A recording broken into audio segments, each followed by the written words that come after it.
ونعوذ بالله من شرور أنفسنا وسيئات أعمالنا من يهده الله فلا مضل له ومن يضلل فلا هادي له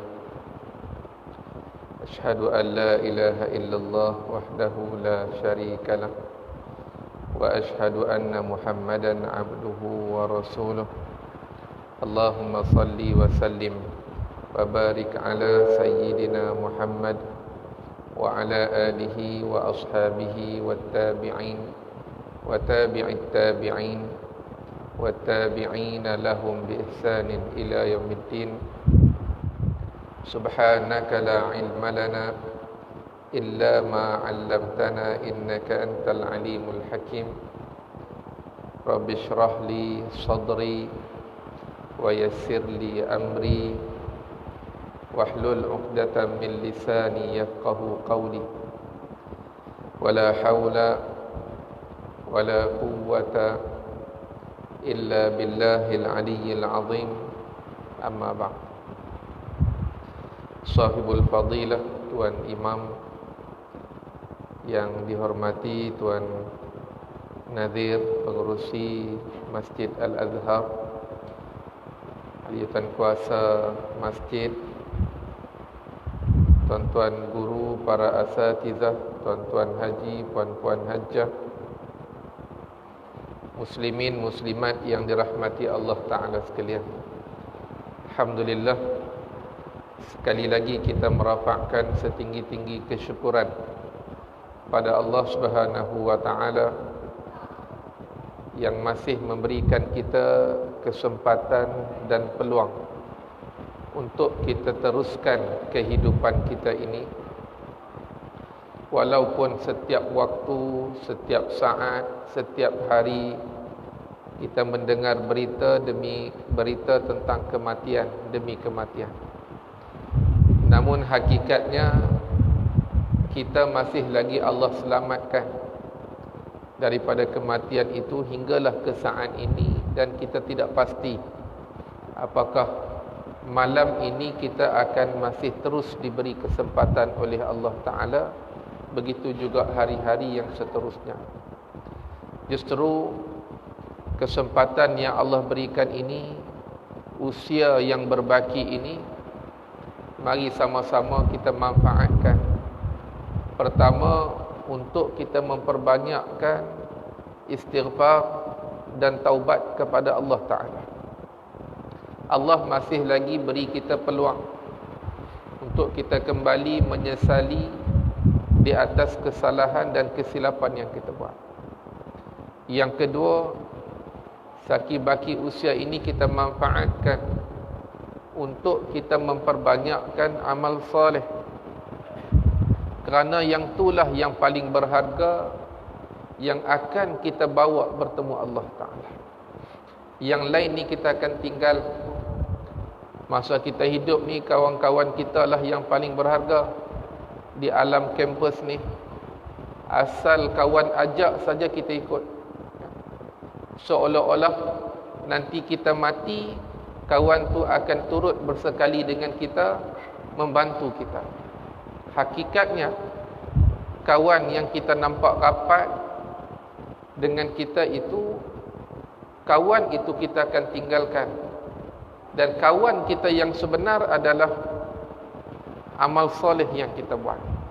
Jadi sayang dalam kehidupan kita ni, kita tinggal kawan yang sebenar itu, kita turut kawan yang sementara.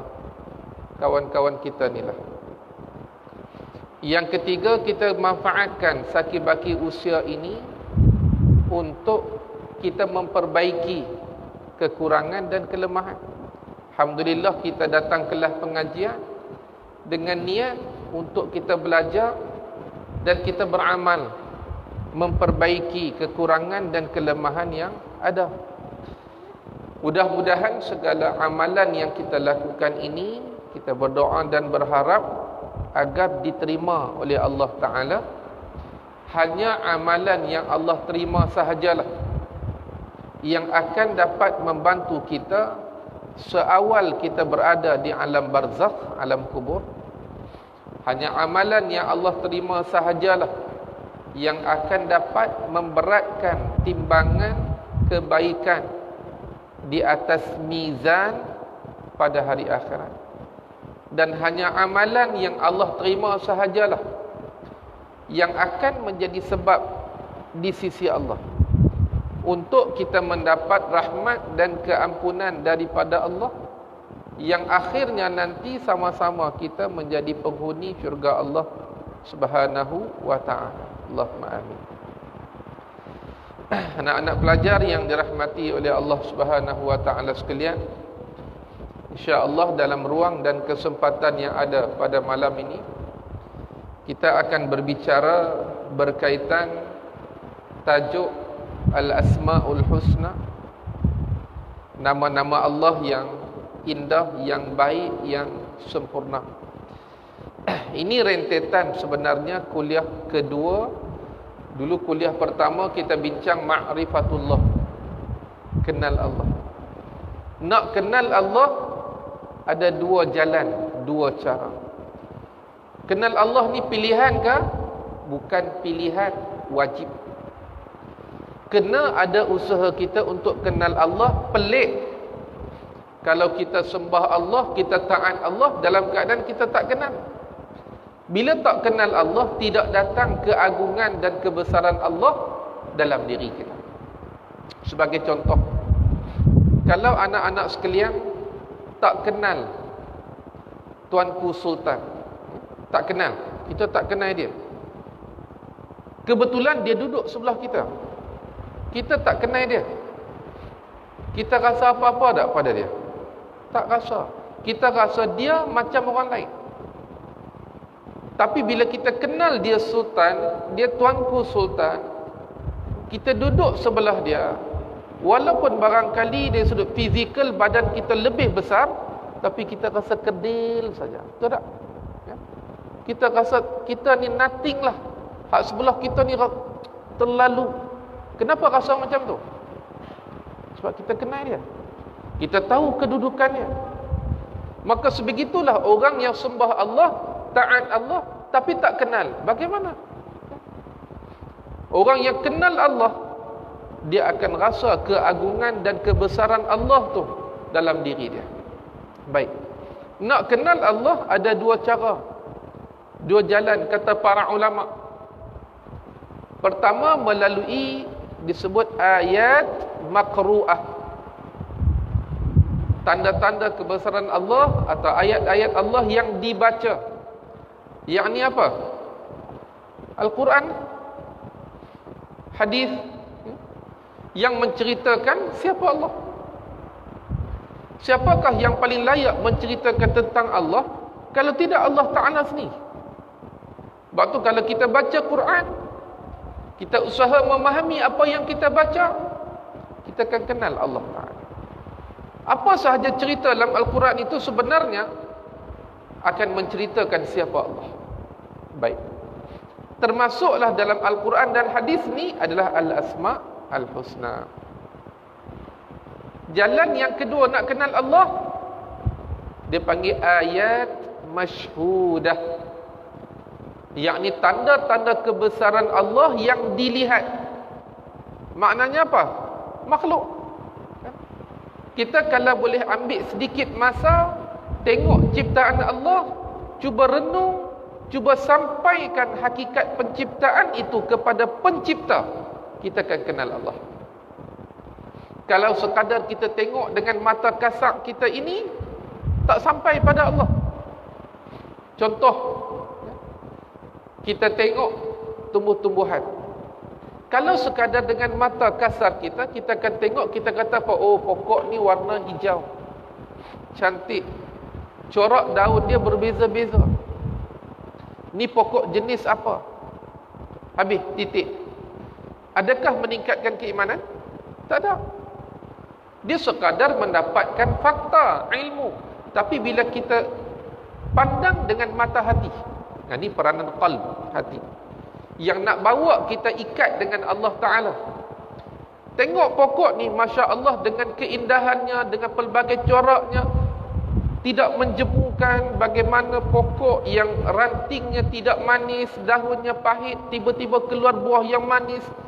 Tidakkah semua ini menggambarkan betapa hebat pencipta kepada pokok?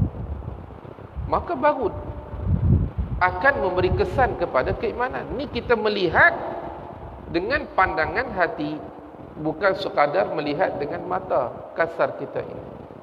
Jadi segala ciptaan Allah, sama ada diri kita dan sekeliling kita, semuanya menceritakan siapa? Allah. Tapi kena bagilah sedikit masa berfikir, merenung ciptaan Allah. Malah itu satu yang dituntut. Tafakkaru fi khalqillah wala tafakkaru fi dzatih. Kamu kena renung tentang ciptaan Allah, dan kamu jangan fikir tentang zat Allah. Kamu akan binasa, akan musnah. Jadi dua jalan nak kenal Allah. Salah satunya adalah melalui ayat Al-Quran dan juga hadis Nabi SAW. Maka Al-Asma' Al-Husna termasuk jalan yang pertama, cara yang pertama. Baik. Ini kepentingan. Kenapa kita perlu belajar Al-Asma'ul Husna ni? Hafal, kita dah hafal dah. Selalu kita nasyidkan. Kena pergi satu lagi peringkat, adalah kita cuba mendalami dan menghayati supaya ada kesan dalam kehidupan kita. Baik. Pertama, perkataan Al-Asma'ul Husna itu bukan rekaan para ulama. Bukan para ulama berfikir akhirnya buat satu kesimpulan, maka para ulama mengata perkataan yang paling sesuai adalah Al-Asma'ul Husna. Tidak. Tapi Allah Ta'ala sendiri menggunakan perkataan itu dalam Al-Quran. Dan inilah yang terbaik, dan tak dapat kita nak tukar ganti dengan yang lain, untuk menggambarkan nama-nama Allah Ta'ala yang mulia, yang indah, yang sempurna, iaitu Al-Asma'ul Husna. Kalau bahasa Melayu kita sebut Asma'ul Husna kan, tapi yang betulnya Al-Asma' Al-Husna ataupun Asma'ullahi Al-Husna. Ya? Jadi dalam Quran bukan rekaan. Jadi kita gunalah apa yang Allah Ta'ala sebut, dan itulah yang terbaik. Kalau adalah orang pandai bahasa Arab, dia kata tak sedap, Al-Asma'ul Husna ni tak sedap, kita tukar kepada Al-Asma' apa dia? Ar-Ra'i'ah. Dia kata, oh yang tu bunyi sedap sikit. Al-Asma' Al-Jamilah. Semuanya tidak akan dapat menyampaikan kepada makna Al-Husna itu. Allah pilih perkataan Husna itu paling tepat untuk menggambarkan nama-nama Allah. Maka digandingkan Al-Asma' Al-Husna. Seperti mana terdapat dalam suratul A'raf. Allah Ta'ala berfirman, A'udzu billahi minasyaitonir rajim. Walillahil asmaul husna fad'uuhu biha wa dharul ladzina yulhiduna fi asma'ihi sayujzauna ma kanu ya'malun. Sadaqallah. Dan Allah mempunyai nama-nama yang baik, yang indah, yang sempurna, yang mulia. Maka serulah menggunakan nama-nama itu. Salah satu cara nak puji Allah, kita ni tak pandai bahasa Arab kan? Doa yang kita hafal pun tak banyak.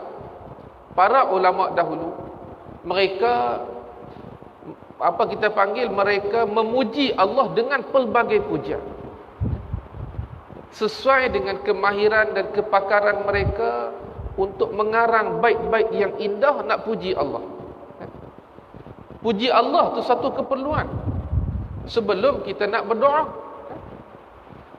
Satu keperluan sunat kita mulakan dengan alhamdu dan as-salatu ala rasulillah sebelum kita nak minta pada Allah. Habis kita yang tak reti ni nak puji Allah macam mana? Adakah sekadar alhamdulillah pun puji Allah itu? Salah satu cara nak puji Allah, sebut nama-nama Allah. Ya Rahman, Ya Rahim, Ya Malik, Ya Quddus, Ya Salam, Ya Mu'min, Ya Muhaimin, sebagai contoh. Semua ini adalah nama-nama Allah yang berupa puji-pujian bagi Allah. Kan? Jadi Allah kata fad'uhu biha. Serulah menggunakan nama-nama tu. Kemudian wadharul ladzina yulhiduna fi asma'i. Pulaukan, tinggalkan orang yang berpaling dari kebenaran dalam menggunakan nama-nama Allah. Kata Ibnu Abbas radhiyallahu taala anhuma, orang musyrikin mereka mengubah nama Allah jadi nama berhala. Sebagai contoh, lafzul jalalah Allah, mereka tukar jadi nama apa? Allah jadi Al-Lata. Kan salah satu berhala dia nama Lata, Al-Lata. Kemudian nama Allah Al-Aziz, dia jadi Uzza. Al-Mannan jadi Manah. Maka kata Ibnu Abbas, mereka menukar-nukar nama Allah ini lalu diletakkan di tempat yang tidak sesuai. Wazarul ladzina yulhiduna fi asma'i. Pulaukan, tinggalkan. Jangan duduk bersama dengan orang yang sesat ini. Baik. Dalam ayat yang lain, qul ud'ullaha aw ud'ur rahman ayyamma tad'u falahul asmaul husna. Allah Ta'ala firman, wahai Muhammad sallallahu alaihi wasallam, serulah nama Allah atau serulah nama Ar-Rahman. Mana satu yang kamu seru, maka kedua-duanya itu mempunyai nama-nama yang baik, yang indah, yang mulia. Maknanya apa, tuan-tuan? Ayat ini menjadi hujah di sisi para ulama, mengatakan memang lafzul jalalah Allah itu nama yang teragung. Daripada lafaz Allah itulah datang al-asma al-husna. Kita tak kata Allah datang dari Ar-Rahman, tak. Ar-Rahman datang daripada lafaz Allah. Al-Malik daripada Allah. Al-Quddus daripada Allah. Kerana adanya Allah Ta'ala, maka adanya al-asma al-husna. Kita tak kata sebaliknya, Allah itu datang daripada Ar-Rahman. Tidak. Cuma dalam banyak-banyak nama Al-Asma'ul Husna ini, nama yang paling utama adalah Ar-Rahman. Jadi kita letak lafzul jalalah Allah yang paling agung, nama yang merujuk kepada zat Allah. Kemudian datang Al-Asma'ul Husna. Dalam kalangan Al-Asma'ul Husna ni pula, nama yang paling tinggi adalah Ar-Rahman.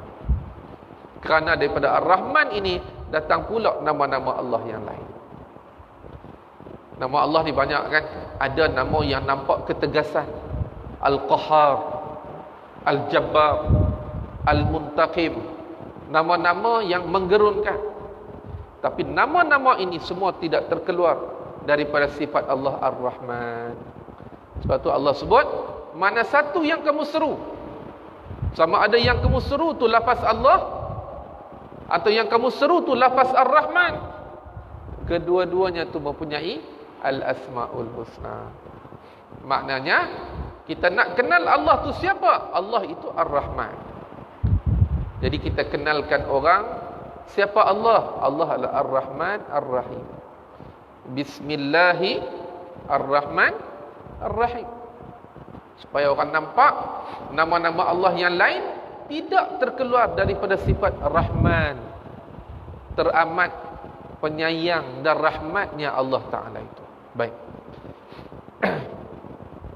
Okey, kita masuk kepada perbahasan berkaitan Al-Asma' Al-Husna. Ni anak-anak yang belajar dalam bidang agama bahasa Arab, ini sangat biasa. Kataan Al-Asma' itu kata jamak. Mufradnya apa? Ismun. Kata tunggal ismun. Ismun nama. Al-Asma' nama-nama lah. Al diletak alif lam depan tu makrifah, merujuk kepada nama Allah lah. Al-Husna, ini kita nak bahas. Al-Husna dia boleh bagi makna mulia. Al-husna boleh bagi makna baik. Al-husna boleh beri makna indah. Al-husna ni ataupun al-hasan ataupun al-husna, letaklah di mana ayat pun dia akan mengikut kesesuaian ayat dari sudut makna. Hasan boleh bagi makna cantik. Hasan boleh bagi makna baik. Jadi hasan atau husna, kenapa jadi husna? Sebab al-asma itu jamak, dia panggil jamak taksir, dan dia muannas. Maka sifatnya juga muannas, iaitu husna. Kan? Kalau sifatnya muzakkar, hasan. Hasan, husna itu samalah. Tapi nak cerita dari sudut makna, letak perkataan itu dalam mana-mana ayat, makna dia akan mengikut konteks ayat. Itu hebatnya. Kenapa Allah gandingkan al-asma al-husna. Dan bila kita bincang nama Allah al-husna, tidak boleh tidak, perkataan husna itu mengandungi 3 perkara yang mesti ada.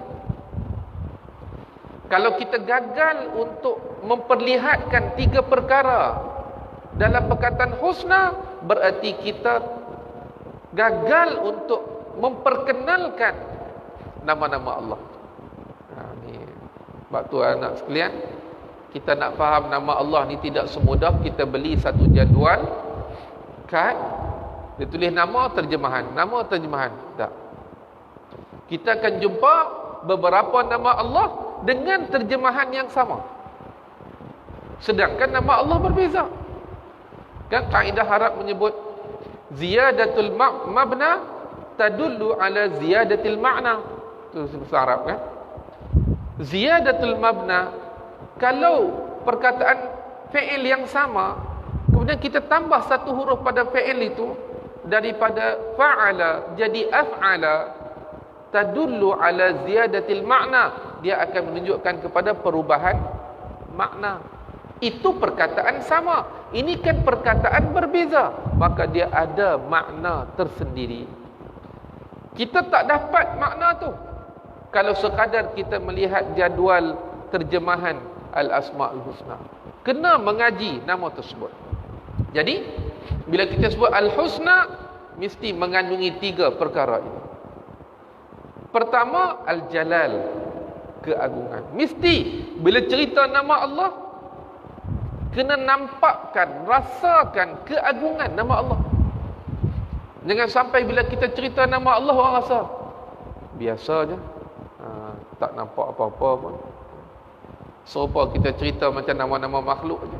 Makna kita gagal menyampaikan maksud al-asma'ul husna. Dia mestilah kali kita rasa Allahu Akbar. Al-jalal, keagungan. Yang kedua, bila kita bincang nama-nama Allah, dia mesti menampakkan al-jamal. Al-jamal ni apa?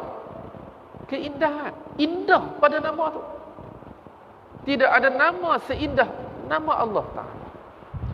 Tapi kalau kita bincang-bincang, kita bahas, tak nampak keindahan tu, makna tak sampai lagi kepada makna yang sebenarnya. Dan yang ketiga adalah al-kamal, kesempurnaan. Tak nampak cacat celah, kekurangan pada nama Allah tu. Sebab itulah tidak boleh tidak dalam nak memahami nama Allah ni, kita kena rujuk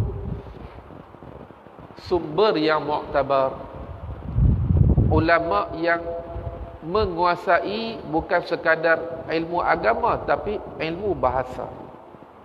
Ilmu bahasa, nak faham nama-nama Allah. Jadi bila kita sebut husna, dia mesti mengandungi 3 perkara ini: al-jalal, keagungan; al-jamal, keindahan; al-kamal, kesempurnaan. Kalau cerita-cerita nama Allah tak nampak yang itu, mana tak sampai. Tak sampai. Baik. Kemudian al-asma'ul husna ini adalah tauqifi. Apa makna tauqifi? Tidak ada ruang pada akal nak reka. Dia mai daripada Al-Quran, hadis yang sahih. Hadis yang sahih dan juga Al-Quran. Dia tak boleh kita duduk saja. Sedap juga kalau bagi nama Allah macam ni. Kita pun tambah tu lagi. Bukan. Dia tauqifi. Benda yang datang dalam Quran hadis, tidak ada ruang pada akal nak reka benda tu. Tak boleh. Sebab itulah kita lihat para ulama. Tuan-tuan, anak-anak sekalian, menjadi satu kesepakatan ijma' di kalangan para ulama, kata Ibn Qayyim rahimahullah, nama-nama Allah tidak terhad 99. Tidak terhad 99. Nama Allah tu banyak. Cuma kita tak dibebankan untuk mengetahui dan mencari semua. Kalau kita dapat 99, itu sudah memadai. Baik. Sebab tu kita tengok Ibnu Majah, bila dikumpul-kumpul nama Allah, dia kata ada 114. Datang pula Al-Qurtubi 117. Datang pula Al-Imam At-Tabrani rahimahumullah, dia kata 130. Kenapa beza-beza ni? Kerana berpandukan kepada darjat hadis di sisi ulama ini. Ada ulama ni kata hadis ni sahih, maka boleh ambil nama tu. Ada ni kata tak, hadis ni dhaif, tak boleh pakai. Maka perbezaan darjat dan taraf hadis itu menjadikan nama-nama Allah itu bilangannya berbeza-beza di sisi ulama. Ustaz berhajat nak bawa nama-nama Allah ni. Bila ada masa mari kita sambung. Tak tahulah bila habis, sempat habis tak sempat tu lain cerita. Tapi paling tidak kita dapat belajar sikit-sikit lah. Antara hujah nama Allah tidak terhad 99 adalah hadis ini. Hadis riwayat Imam Ahmad. Ini anak-anak kena hafal doa ni. Doa yang nanti kita tengok. Nabi kata, ma asaba ahadan qattun hammun wala hazanun faqal Allahumma inni abduka wa ibnu abdika wa ibnu amatika nasiyati biyadika madin fiyya hukmuk adlun fiyya qada'uk as'aluka bikulli ismin huwa lak sammaita bihi nafsak aw 'allamtahu ahadan min khalqik aw anzaltahu fi kitabik aw ista'tharta bihi fi 'ilmi al-ghaibi 'indak an taj'ala al-Qur'ana rabi'a qalbi wa nura sadri wa jalaa'a huzni wa dhahaba hammi illa adhaballahu hammahu wa huznahu wa abdalahu makanahu faraja. Qala faqila ya Rasulullah ala nata'allamuha faqala bala yanbaghi liman sami'aha ay yata'allamaha. Kita tengok maksud hadis ni. Tidak ada seorang pun yang ditimpa keresahan dan kesedihan lalu dia berdoa dengan doa ni, melainkan Allah hilangkan keresahannya dan kesedihannya. Allah gantikan jalan keluar kepada masalahnya. Lalu baginda ditanya, wahai Rasulullah, adakah kami perlu mempelajari doa yang mengandungi nama-nama Allah ini? Sabda Nabi kata, ya, menjadi satu kemestian bagi yang mendengarnya untuk mempelajarinya. Ini dalil kita kena belajar al-asma'ul husna. Tengok maksud doa tu. Allahumma inni abduka, ya Allah, sesungguhnya aku ni hamba-Mu. Wabnu abdika, anak kepada hamba lelakimu. Wabnu amatika, anak kepada hamba perempuan, mak ayah kita lah kan. Nasiyati biyadik, nasibku ini dalam kekuasaanmu ya Allah. Madin fiyya hukmuk, segala hukuman ketentuanmu ya Allah akan berlalu, tak dapat sekat. Adlun fiyya qada'uk, segala ketentuanmu adil, tidak menzalimi. As'aluka bikulli ismin huwa lak, aku minta kepada kamu dengan semua nama yang engkau miliki. Sama ada nama itu macam mana? Sama ada samaita bihi nafsak, nama yang engkau namakan untuk dirimu dalam Quran dan sebagainya. Aw 'allamtahu ahadan min khalqik, atau nama yang engkau ajarkan kepada salah seorang daripada hamba-Mu, atau nama yang engkau turunkan dalam kitab-Mu, atau nama yang tersembunyi dalam ilmul ghaib di sisimu. Maknanya nama Allah ni terhad 99 tak? Tak, banyak. Nama Allah banyak, tidak terhad 99. Di doa ni baguslah kalau kita boleh hafal dan kita amalkan ya.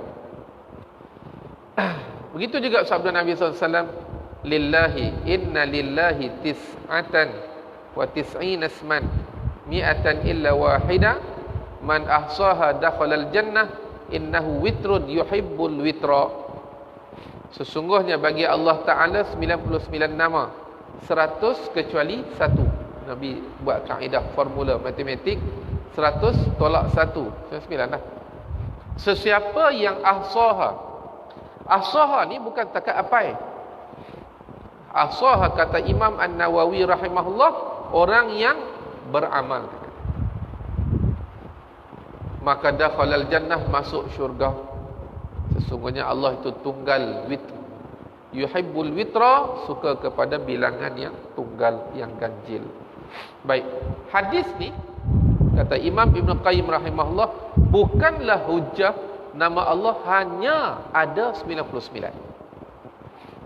Tetapi maksud dia, contoh Ustaz kata, cuba kamu faham, dalam poket Ustaz ni ada 99, dalam poket Ustaz ni ada 10 ringgit untuk didermakan.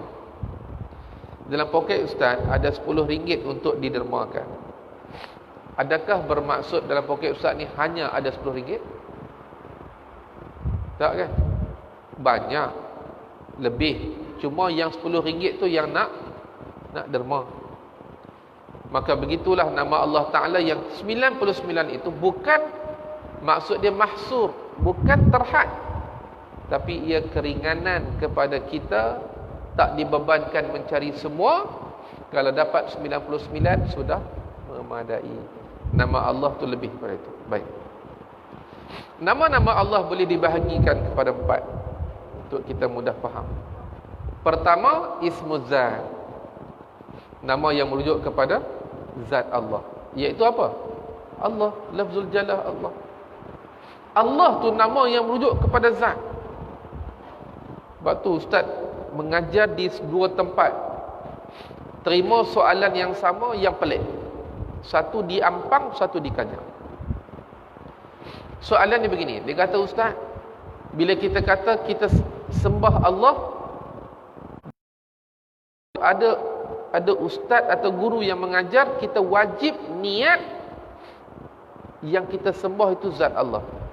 Bila kita aku sembah Allah, Allah tu wajib niat zat Allah. Kalau tidak jadi syirik. Macam kita sembah nama bukan zat. Ustaz terima soalan tu di Ampang, relax lagi. Ni mungkin dia duk fikir banyak ke apa, tak apa. Kemudian tak lama lepas tu di Kajang ada orang soal benda sama. Maknanya benda ini macam disebarkan. Orang macam ni mungkin dia kena mengaji nama-nama Allah ni. Sebab bila sebut Allah, lafzul jalalah Allah, memang nama tu merujuk kepada zat. Merujuk pada zat. Dia panggil Ismuz Zat. Maka tak payah nak niat zat Allah ke apa, memang Allah nama yang merujuk kepada zat Allah. Bila kita kata a'budullah, aku sembah Allah, Allah tu siapa? Merujuk pada zat Allah. Tak payah pula nak kena niat, a'budullah, aku sembah Allah, yakni zat Allah. Asyhadu an la ilaha illallah, nak kena niat pula zat Allah. Ini semua benda yang membebankan, bukan pada tempat. Ya? Jadi kita yang mengaji, selesai. Kemudian yang kedua, ada sifat zatiyah, sifat kepada zat. Zat Allah, Sami' Al-Basir kan, As-Sami' Al-Alim, yang maha mendengar, ini sifat kepada zat Allah Ta'ala yang tidak terpisah. Dan yang ketiga adalah sifat fi'liyah, sifat yang menunjukkan perbuatan Allah Ta'ala, seperti Al-Khaliq, yang menciptakan, menjadikan, Ar-Raziq, yang memberi rezeki. Ini perbuatan. Bagaimana kaifiat memang kita tak tahu, dan kita tak boleh pun nak gambarkan, nak membayangkan. Dan yang keempat, sifat salbiyah. Sifat salbiyah ni kita yang mengaji bahasa Arab, salbiyah ni apa makna? Salbi, ijabi. Negatif kan? Positif, ijabi. Kalau negatif, salbi. Adakah sifat Allah yang negatif ni? Tak ada kan? Yang mengaji sifat 20 dia akan jumpa. Kan? sifat salbiyah, dia ada ma'ani ma'nawiyah, salbiyah kan. Apa makna sifat salbiyah ni? Sifat yang menafikan yang tak layak bagi Allah. Sebab tu dia guna salbiyah. Sifat yang nak nafikan yang tak layak bagi Allah. Contoh begini. Kalau sifat 20, perkataan al-qidam, kamu nak terjemah apa? Al-qidam, wujud, qidam, baqa. Qidam tu nak terjemah apa? Tak apa, salah tak apa, sebut je. Macam tak berani nak sebut dah. Ustaz tahu, kamu tahu. Qidam tu terjemah apa biasa? Kekal kan? Betul kan? Sedia ada. Baqa, kekal. Dalam sifat 20, qidam, baqa itu termasuk sifat salbiyah. Sifat yang menafikan tak layak bagi Allah. Jadi bila kita nak terjemah, dia jadi macam mana? Kalau kita kata qidam, bukan sedia ada, tiada permulaan bagi Allah. Baqa, kekal betul, tapi sebenarnya kekal tu dia nak nafikan apa? Tiada pengakhiran bagi Allah. Ni kata sifat salbiyah. Dia nak menafikan yang tak layak bagi Allah. Kalau kita kata sedia ada, makhluk pun ada, sedia ada. Tapi sedia ada makhluk ni ada permulaan. Kalau kata baqa, kekal, ada makhluk yang baqa. Tapi baqanya makhluk ini ada pengakhirannya. Jadi ini dipanggil sifat salbiyah, yang menafikan yang tidak layak bagi Allah. Sebagai contoh, al-awwal, al-akhir, macam qidam dengan baqa. Dialah yang maha awal. Apa makna maha awal? Tiada permulaan. Huwal akhir, dialah maha akhir. Apa makna dia? Tiada pengakhiran. Masuk dah, insya-Allah. Nak azan dulu ke nak teruskan? 2 minit lagi. Okay, jadi itu makna sifat salbiyah, menafikan yang tidak layak bagi Allah, tak memadai. Sekadar kita sebut al-awwal, dialah maha awal, tak memadai yang tu. Dan kita kena sebut di situ tiada permulaan bagi Allah. Sebab yang awal tu, ada tak yang awal ada permulaan? Ada, kan? Awal ada permulaan, biasalah. Makhluk yang awal-awal semua, setiap awal tu ada permulaan. Tapi awalnya Allah tak ada permulaan. Yang beza mana? Yang tak ada permulaan tu. Sama juga huwal akhir, dialah yang akhir. Makhluk pun ada akhir. Ni yang terakhir, ni yang last, dia katakan. Yang terakhir sampai, yang terakhir tinggal dalam masjid. Tapi yang terakhir dia ada akhir tak? Ada. Tapi terakhir Allah ada akhir tak? Tak ada. Dia ada pengakhiran. Itu kita sebut sifat salbiyah, menafikan sesuatu yang tidak layak bagi Allah. Dia banyak lagi kategori lain yang Ustaz sebut ni yang mudah sahaja. Baik. Kemudian asas dalam mempelajari nama-nama Allah. Kita masuk.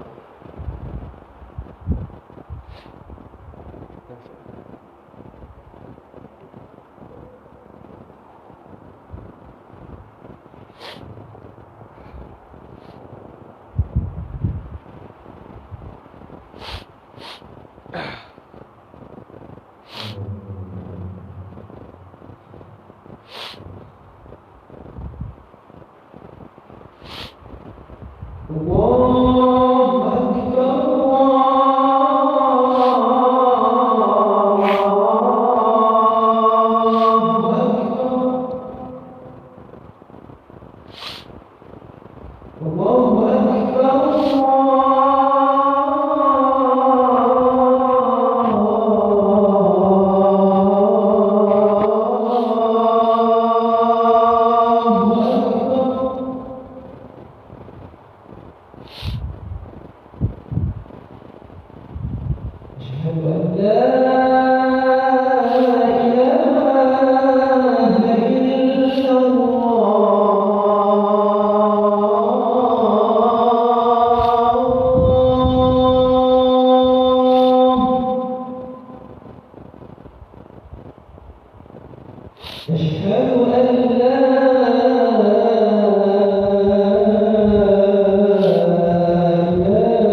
InsyaAllah sikit lagi, beberapa minit saya habiskan 2 slide, kita solat. Kemudian asas dalam kita mempelajari nama-nama Allah.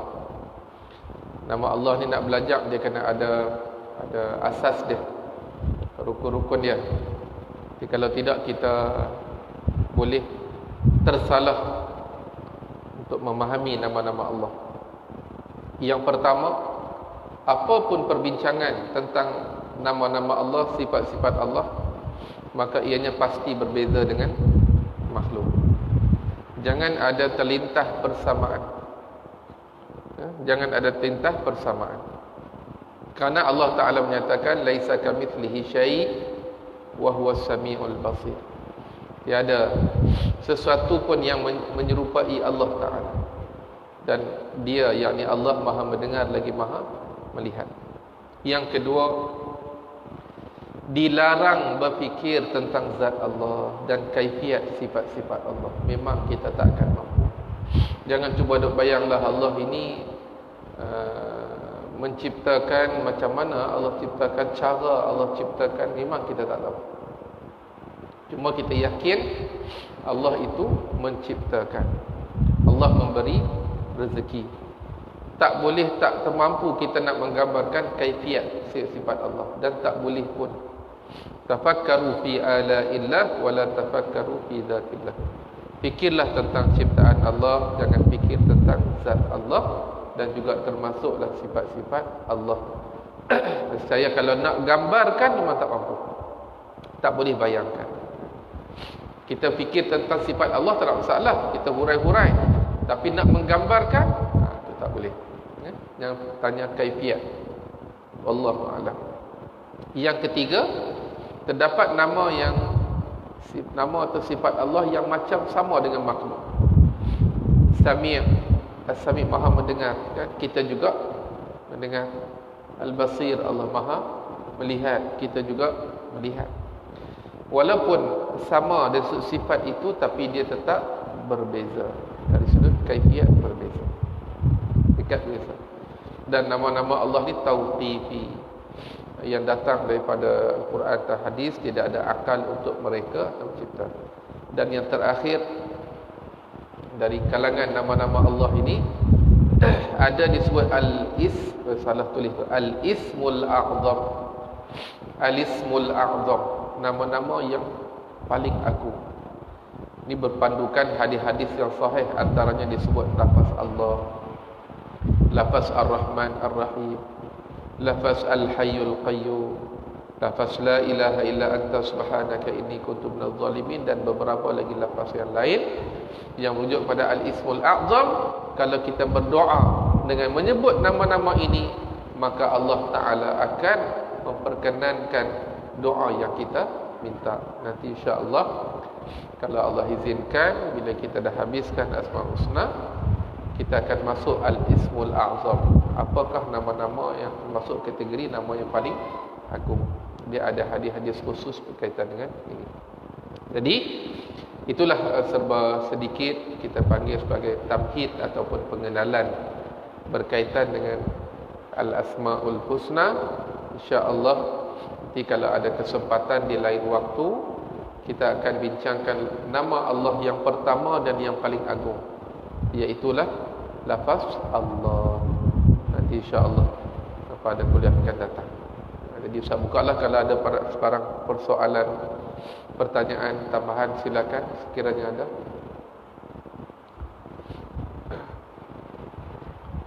Ada apa? Sama ada faham semua ataupun memang tak faham. Jadi mudah-mudahan apa yang kita bicarakan malam ni ada manfaatnya untuk diri Ustaz dan diri antum semua. Yang baik, yang sempurna itu milik Allah Subhanahu wa taala. Kekurangan, kesilapan itu adalah diri Ustaz lah yang kurang ilmu dan banyak dosa ini. Mudah-mudahan Allah Ta'ala mengampunkan dosa kita semua. Aqulu ma sami'tum wa astaghfirullah ta'ala li wa lakum. Wabillahil hidayah wa taufiq. Wassalamualaikum warahmatullahi wabarakatuh. Bismillahirrahmanirrahim.